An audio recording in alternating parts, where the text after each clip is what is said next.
குரு வணக்கங்கள். வாழ்க வளமுடன். உலகெங்கிலும் இருக்கக்கூடிய நெக்ஸ்ட் நேயர்களுக்கு எனது அன்பு வணக்கங்கள். நான் உங்கள் டிஎன்ஏ மற்றும் பிரசன்ன ஜோதிடர் சுப்ரஜா சுரேஷ்குமார், கோவையிலிருந்து. ஸோ இன்னைக்கு நம்ம பார்க்க போகிறது ஆகஸ்ட் மாத பலன்கள். யாருக்கெல்லாம் ஃபேவராக இருக்க போகுது, யாருக்கெல்லாம் அன்ஃபேவராக இருக்க போகுது அப்படிங்கிறத நம்ம பார்க்க போகிறோம். பொதுவாக இந்த வீடியோவில் மேஷம்லேருந்து மீனம் வரைக்கும் நடக்கக்கூடிய அவங்களுக்கு என்னென்னலாம் கெரியரில் நடக்க போகுது, மாணவர்களுக்கு எந்தெந்த விஷயங்கள் ஜாக்கிரதையாக இருக்கணும், அதே மாதிரி தொழில் யார் தொடங்கலாம், யாரெல்லாம் பிளான் பண்ணலாம், இல்லை என்ன மாதிரியான காரியங்கள் மூலியமாக அதை நீங்கள் சரி செய்துக்கலாம் அப்படிங்கிற எல்லா விஷயத்தையும் பற்றி நம்ம பார்க்க போகிறோம். பொதுவாக பெண்கள் எந்த விஷயத்தில் ஜாக்கிரதையாக இருக்கணும் எல்லாமே ஆகஸ்ட் மாதத்தில் கண்டிப்பாக நம்ம பலன்கள் மூலியமாக சொல்லலாம். நீங்கள் இதெல்லாம் எப்படி சரி செய்துக்கலாம் அப்படிங்கிறது நான் சொல்லிக்கிறேன். முக்கியமாக இது பார்த்திங்கன்னா பொது பலன்கள் எதுக்கு எல்லாருமே சொல்கிறோம் அப்படின்னா, ஒரு சில பேர்த்துக்கு இது ஆப்டாக இருக்கும், ஒரு சில பேர்த்துக்கு பார்த்திங்கன்னா டிஃப்ரெண்ட்டாக இருக்கும். உங்களுடைய சுய ஜாதகத்தை பாருங்கள். ஏன்னா செவ்வாய் ரிஷபத்துலேருந்து மிதுனமுக்கு மாறுகிறாரு. அதே மாதிரி பார்த்திங்கன்னா சூரியன்லேருந்து எல்லா கிரகங்களும் அதனுடைய மாற்றத்தை டிரான்சிட் கொடுக்கும்போது நமக்கு என்ன மாதிரியான பலன்கள் நடக்கும் அப்படின்னு பற்றி தான் நம்ம பார்க்க போகிறோம். உலகளாவிய விஷயங்கள் பார்க்கும்போது அரசியலில் பெரும் மாற்றங்கள் வரப்போகுது. எதெல்லாம் நம்ம நல்லதுன்னு நம்புகிறோமோ அந்த மாதிரி விஷயங்கள் எல்லாம் பார்த்திங்கன்னா ஒரு ட்ராமாட்டிக் சேஞ்சஸ் நம்ம கொடுக்க போகிறோம். அதே மாதிரி உணவு சார்ந்த விஷயங்களை ஒரு பெரிய மாற்றங்கள் நம்ம பார்க்க போகிறோம். அதே மாதிரி நிறையா சீற்றங்கள், இயற்கை சீற்றங்கள், அழிவுகள், ஏன்னா இது கலியுகம் அப்படிங்கிறனால பார்த்திங்கன்னா அழிவுகள் நிறையா இருக்க போகுது இந்த மாதத்துலேயும். ஸோ நார்தன் சைடு எடுத்துக்கிட்டோங்க. அதே மாதிரி பார்த்தீங்க அப்படின்னா இன்னுமே இந்த துபாய் சைடு, கத்தார் சைடு, அதே மாதிரி உங்களுக்கு அமெரிக்கா, இது எல்லாமே சிறிய அளவில் பெரிய அளவில் பாதிக்க போகுது. ஸோ இதிலிருந்து கண்டிப்பாக நம்மளோட ப்ரேயர்ஸ் மட்டுமே தான் நம்மளை பாதுகாக்க போகுது. உங்களுடைய சொந்தக்காரங்க எல்லாருமே அங்கே இருப்பாங்க, கொஞ்சம் சேஃபாக இருந்துக்க சொல்லுங்கள். இந்த ஆகஸ்ட் மாதம் நிறைய சேஞ்சஸ் நம்ம பார்க்க போகிறோம். மேஷம்லேருந்து மீனம் வரைக்கும் எப்படிப்பட்ட மாற்றம், எப்படிப்பட்ட விஷயங்கள், பலன்கள் இருக்க போகுது அப்படிங்கிறத பார்க்கலாம். துலாம் ராசி மற்றும் லக்னக்காரர்களுக்கு இந்த ஆகஸ்ட் மாத பலன்கள் எப்படி இருக்கு? லக்னாதிபதி 12ஆம் இடத்தில் போய் புதன் வீட்டில் நீசமாகிறார். 8க்குரியவரும் 12ஆம் இடத்துல நீச்சமாகிறார். இது எப்படி எடுத்துக்கலாம்? ஃபர்ஸ்ட் இதை பார்ப்போம். ஸோ லக்னாதிபதி எந்த இடத்துலையாவது நீசமாகிறாருன்னு வச்சுக்கோங்களேன், ஒரு இன்ஃபீரியாரிட்டி காம்ப்ளெக்ஸ் உங்களுக்கு உருவாகும். நம்ம செய்கிறது கரெக்டாக தப்பா, நம்ம இதை முயற்சி பண்ணலாமா வேண்டாமா, ஏதாவது ஒரு விஷயத்தை போட்டு ஒரு ஸ்ட்ரெஸ்ஸாக கொண்டுட்டு போவீங்க.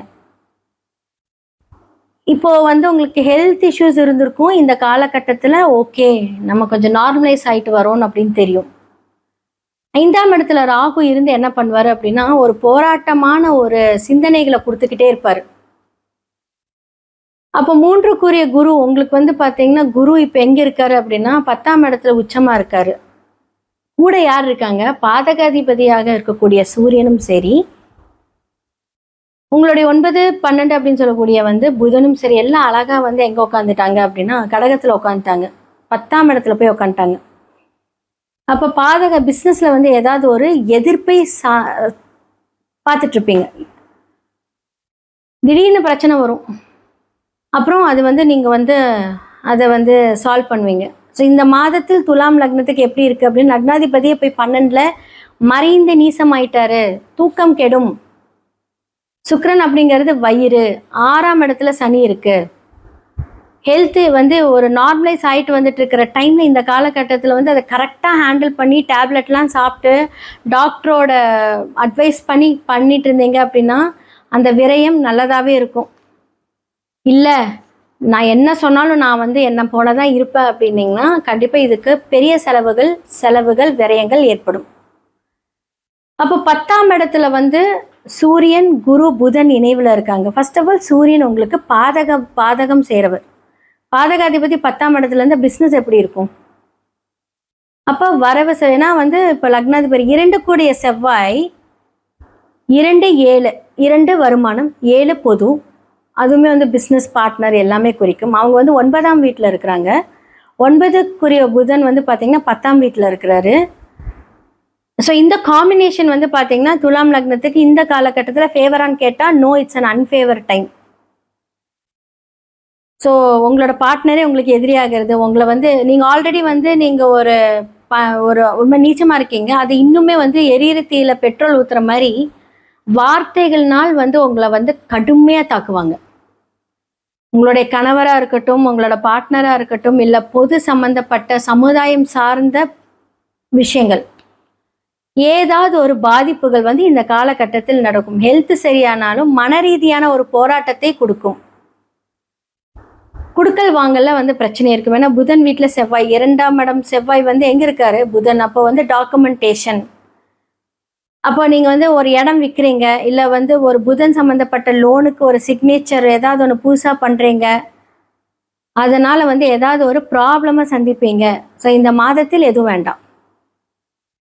ஏன்னா லக்னாதிபதி நீசமா இருக்காரு இல்லையா? அப்போ வந்து ஏதாவது ஒன்று ட்ரை பண்ண வைக்கும், மறைமுக செயல்கள் செயல்படுத்த வைக்கும். அதன் மூலியமாக பிரச்சனைகளையும் சந்திப்பீங்க. ஏன்னா 1 8 இல்லை, அப்போ 8 வந்துச்சுனாலே அந்த இடத்துல வந்து ப்ராப்ளம் தான்.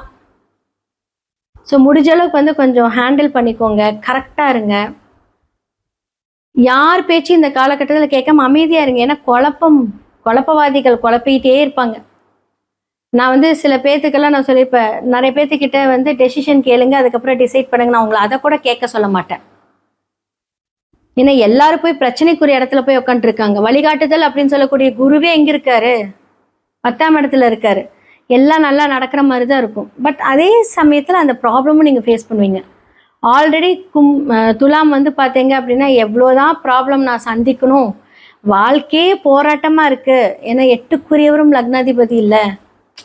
ஸோ அதனால் அந்த ப்ராப்ளம்லேயே இது பண்ணுவீங்க. நீங்களும் சரி, விருச்சகம் சரி, மேஷம் சரி, ரிஷபம் சரி, இந்த 4மே வந்து இந்த ஸ்கொயர் இவங்களுக்கு. அதே மாதிரி வந்து பார்த்தீங்கன்னா இவங்க மட்டும் அந்த ஆப்போசிட் சைடு வந்து பார்ப்பாங்க. அதே மாதிரி மற்ற ஸ்தானங்களும் வந்து பாதகாதிபதி இருக்கும் போதெல்லாம் அதை வந்து ஹேண்டில் பண்ணி தான் ஆகணும். ஸோ உபயராசிகளுக்கு இதே தான் பிரச்சனை. ஸோ நீங்கள் வந்து பார்த்தீங்கன்னா சரம் அப்படின்னு சொல்லக்கூடிய விஷயம் கடந்து போயிட்டே இருப்பீங்க. சரராசிக்காரர்களுக்கு வந்து பார்த்தீங்கன்னா மனதைரியம் ஜாஸ்தி, வைராக்கியம் ஜாஸ்தி. எவ்வளோ பிரச்சனை வந்தாலும் தாங்கிக்கக்கூடிய அந்த ஒரு கணத்தை வந்து கடவுள் கொடுத்துருப்பாரு. நீங்களே அழுதுப்பீங்க, நீங்களே கண்ணை தொடச்சிக்கிட்டு அடுத்த வேலையை பார்க்க போயிடுவீங்க.